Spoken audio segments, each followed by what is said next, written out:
हमारी किचन में आपको कहते हैं वेलकम। बिस्मिल्लाहिर्रहमानिर्रहीम, अस्सलाम वालेकुम। आज हम आपके लिए बहुत ही मज़ेदार दाल की रेसिपी लेके हाजिर हुए हैं कि इस दाल के बारे में कहा जा सकता है कि इस दाल को खाने के बाद आप मटन गोश्त वगैरह को भूल जाएंगे। बहुत ही यमी सी दाल है। और चलते हैं और बनाते हैं, देखते हैं किस तरह से जो है ये दाल तैयार होगी। रहना है आपने हमारे साथ और वीडियो को स्किप नहीं करना है। यहाँ पे मैंने 250 ग्राम जो है वो दाल ली है और इसको मैंने 2 घंटे पहले भिगो के रख दिया था। आप आधे घंटा पहले भी भिगो के रख देंगे तो भी अच्छा है। जितना आपके पास टाइम है उस हिसाब से आप इसको भिगो के रख लें। यहाँ पे कढ़ाई में मैंने पानी लिया है और उसमें मैंने हाफ टी स्पून शामिल किया है नमक का और थोड़ा-सा ऑयल शामिल करके हम दाल को बॉयल कर लेते हैं। यहाँ पे हमारे पास है प्याज़, जिंजर गार्लिक का पेस्ट और टमाटर। सबसे पहले ऑयल में हमने शामिल किया है प्याज़ को, उसमें ज़रूरत हमने ऑयल लिया है और उसके बाद हमने इसमें शामिल किया है जिंजर गार्लिक का पेस्ट और उसके साथ शामिल किए टमाटर और थोड़ा-सा इनको फ्राई करेंगे। और उसके बाद हम इसमें ड्राई स्पाइसेस शामिल करेंगे। ड्राई स्पाइसेस में नमक, सुरख मिर्च और टर्मरिक पाउडर है और कुछ भी अभी हमने इसमें शामिल नहीं करना है। हाफ टेबल स्पून है सुरख मिर्च पाउडर, 1 टीस्पून है नमक और 1 ही टीस्पून जो है वो टर्मरिक है। नमक हम पहले भी शामिल कर चुके हैं, इस वजह से अब हमने ज़्यादा नमक जो इसमें शामिल नहीं करना है। मसाले को करना है अच्छे से इसकी भुनाई और उसके बाद हमने जो है ये देखिए कि ऑयल इसमें जो है बहुत ज़्यादा है, लेकिन ये जो ऊपर-ऊपर ऑयल आया हुआ है इसको हम निकालेंगे बाहर। 4 टू 5 टेबलस्पून तक हम इसको बाहर निकाल लेंगे और इस ऑयल को कहते हैं जनाब रोगन।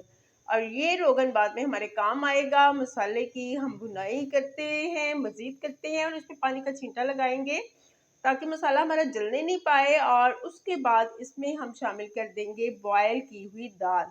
इस दाल को प्रेशर कुकर में पकाने की कोई ज़रूरत नहीं है। कढ़ाई में, देचकी में भी ये दाल जो है बॉयल हो जाएगी। सिर्फ़ 8 से 10 मिनट आप मीडियम फ्लेम पे इसको रख लें, तो दाल हमारी जो है वो बॉयल हो जाएगी। अगर तो आपने इसके साथ राइस बनाने हैं, तो थोड़ा-सा पानी की मकदार ज़्यादा कर लें। अगर राइस नहीं, रोटी बनानी है, तो थोड़ा-सा पानी की मकदार कम कर सकते हैं। और पानी समेत हमने जो है दाल शामिल कर दी है मसाले में और उसको अच्छे से हम मिक्स करेंगे और उसके बाद यहाँ पे मेरे पास है काली मिर्च दरदरी, ज़ीरा पाउडर और सूखा धनिया पाउडर। इन तीनों चीज़ों को हम शामिल कर देंगे अपनी दाल में और इसको पकाएँगे। दाल बॉयल हो गई है तो इसका ये मतलब नहीं है कि काम जो है दाल वाला ख़त्म हो गया है, बल्कि मसाले में इसकी अच्छे से पकाई करनी है ताकि मसाले का टेस्ट जो है वो दाल के एक-एक दाने में महसूस हो। और उसके बाद हरा धनिया हमने यहाँ पे काटा हुआ था, उसको जनाब हमने शामिल कर दिया है अपनी दाल में। और मैं थक गई हूँ आज दाल बनाते हुए ही। और ਜਿਹੜੀਆਂ ਪਹਿਲੀਆਂ ਬੁੱਢੀਆਂ ਹੁੰਦੀਆਂ ਸਨ ਉਹ ਪੱਠੇ भी ਵੱਢ ਲਿਆਂਦੀਆਂ सन, लेकिन आजकल की हम औरतें हमारे में जान नहीं है इतनी और हम दाल बनाते हुए थक जाती हैं।